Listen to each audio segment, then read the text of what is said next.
دې موبایل په موږ کې دوې خبرې ورکې کړې دوې خبرې یو وسیله رحمي قرابت چې کوم دا یې زموږ د منځه وایستی ورور د ورور سره نه لګېږي ورور د خور سره نه لګېږي ورور د پلار سره نه لګېږي ځه پسې هله چې څونه تا ته نږدې ده هغه ستا نفرت چې دی هغه کېږي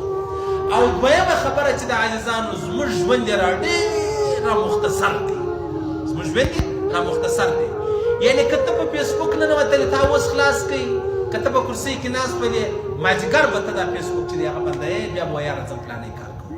یعنی دوی ګنټې درې ګنټې څلور ګنټې فیسبوک ته انسان ناست دی دا د ده ژوند هلته د ژوند میټر یې اوړي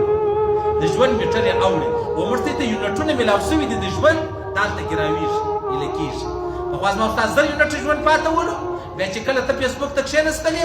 نو چې ودې کتل 800 یونټه ستا هغه پاته دي 200 یونټه چې د هغه ګراو شوي دي او په دغه 200 یونټه کې تا د الله رب العزت پر مامرداني وسره نه ده کړې د دغه 200 یونټو به بیا ستا دپاره سزا چې د زما او ستا دپاره سزا هغه جهنم دی هغه بل شی نه دی عزیزانو قرابت څنګه ختم شو دا سپین ږیري خلک عزیزانو اوس هم پر یارانو ګرځي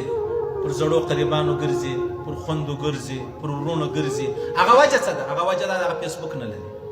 دې شي سره تعلق نشته هغه زوړ دین هغه زړې خبرې ودې ته ورپاته دي که نه نوی نسل تباه و برباد شو عزیزانو تباه و برباد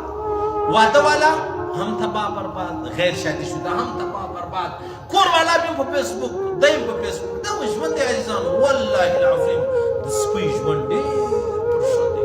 پرشو دی عزیزانو یو سړی به وایي شکر دی یار زما کور والا فیسبوک نه پېژني لري دا خو زموږ دا اوس زمانه ده راروان نسل ته خالي ګورئ عزیزانو راروان نسل ته تاسو ګورئ داسې مردار بېکاره زمانه شوله یو سړي راته وویل مولوي صاحب واده مې زما دا زما ملګری دی واده و چې واده یې و نو بیا وراره چې را روان وي نو کور والا هم نو موږ ته یې ناوې بولو بیا د بې د ډېره معافي عزیزانو نو هغه هم په خپل موټر کې رسپه راته یا به ورونو یا به پلار یا به چا هر څه اچولم نو زه هم په موټر کې را ناست ولم پر لارې ما او دې میسجان سره کوم لارې ما او دې میسجان سره کوم دا په موټر کې ناسته ده شاید ژړل بیا هم چې دا راودېدله او بیا په موټر کې ناسته یې نو خو ډېر دا زموږ دې دپاره زموږ دې ښځې به څونه منډې راواخله او دغه رقم اناګانې راواخله څونه پریشانه ولې چې خدایه پرېږدي کور له ودېږي پرېږدي جهان لره ودېږي پرېږدی خاندان دی زه به څه کوم څوک به یې څنګه به یې ژوند تر دغه ځای راورسېدی عزیزانو چې په ښځه کې دومره بې شرمي او بې حیایي پیدا سوله نو ستا څه فکر دی پر اولاد باندې څونه اثر او چې دا خود دا هلک دا واده کوي دی د خپلې کور والا سره دومره بې شرمي او بې حیایي کوي نو ستا څه فکر دی دې ژوند بیا را روان ژوند به د دې سره کوي تباه ژوند دی که نه دی موږ د فیسبوک داسې تباه و برباد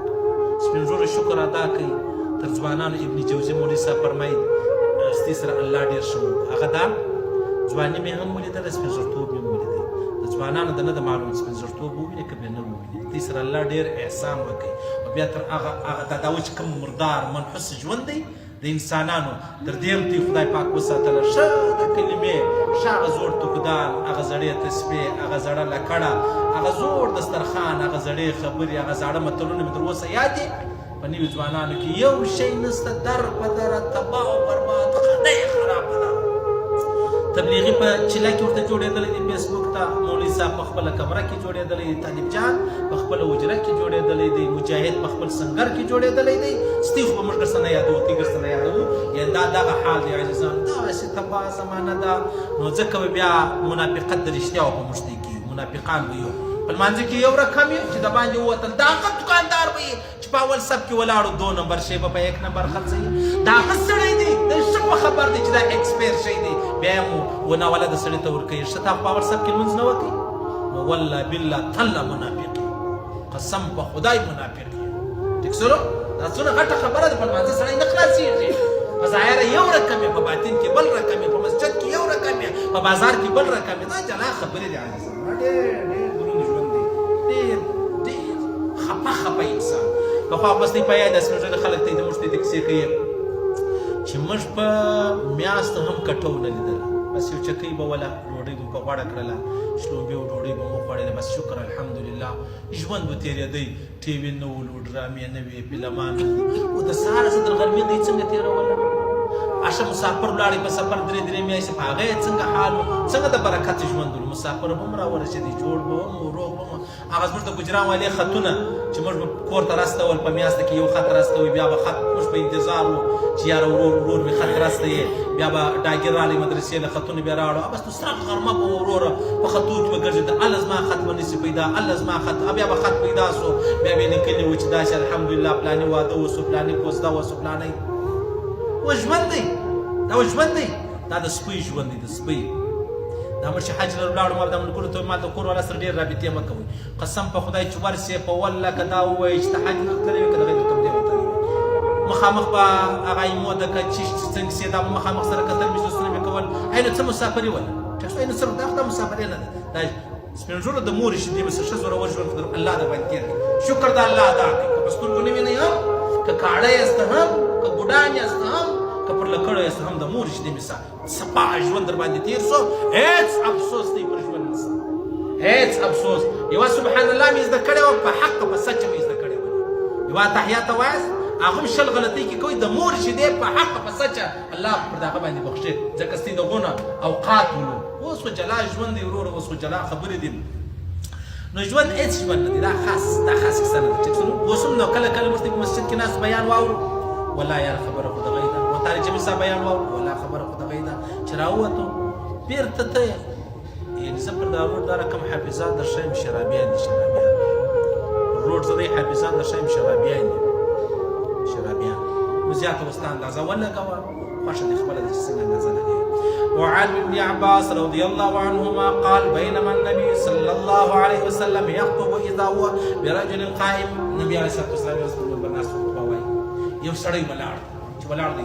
پیغمبر صاحب پوښتنه وکړه فسأل عنه پوښتنه وکړه دا څوک دی و خیر دی ولې ولاړ دی فقالوا ابو اسرائيل خلق يا رسول الله دنم ابو اسرائيل دي نظر ان يقوم في الشمس ولا يقعد ولا يستظل ولا يتكلم ويصوم دغه نظر کړی دی چې زبا لمر ته ګرځم سایه ته به نه یم زبا ولاړ یم کښېنم به نه او زبا خبرې چې دي هغه نه کوم او زبا چې زبا روزې نشم دا نظر کړی نو پیغمبر صلی الله علیه وسلم فقال النبي صلى الله عليه وسلم مروه فليتكلم وليستظل وليقعد وليتم صوم رواه البخاري نبی صلی الله علیه وسلم فرمایي ورسه ورته وایه ورته ورسه ګرځه سایې لره ځه لمر لره ځه کښېنه ولاړېږه او خبرې کوه یوه خبره ویصوم روزې پوره کړه د روزو چې کوم نظر تا کړی دی هغه پوره کوې اوس روزه کې هم دا دی د ورځې روزه ده د شپې بیا روزه چې د هغه نشته یعنې ګوره